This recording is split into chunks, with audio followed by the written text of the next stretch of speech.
আসসালামু আলাইকুম। আমি আজকে দেখাবো কিভাবে দেশি মোরগ রান্না করতে হয়। তার জন্য আমি ভালো করে কেটে ধুয়ে নিয়েছি। এখন কিভাবে রান্না করবো তোমাদের দেখাবো। তেল দিয়ে দিয়েছি। এখন এর ভেতর আমি পেঁয়াজ কুচি, আদা বাটা, জিরা বাটা, রসুন বাটা দিয়ে দেবো পরিমাণ মতো।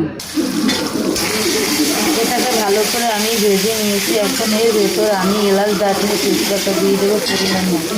এর ভেতর পরিমাণ মতো পানি দিয়ে দেবো।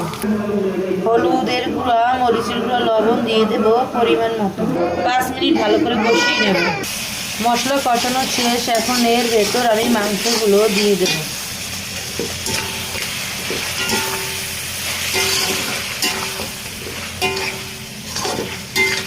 মাংসগুলো আমি ভালোভাবে কষিয়ে নেব।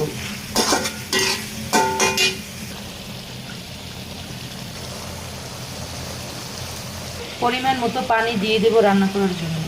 পরিমাণ মতো পানি দিয়ে দিয়েছি। এখন এটাকে ঢাকনা দিয়ে ঢেকে রাখবো 5 মিনিটের জন্য।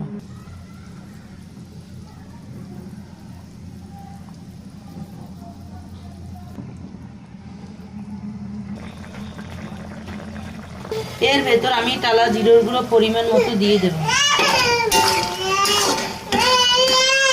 এখন আমি এটাকে নামিয়ে নিব আর আমার রান্না শেষ।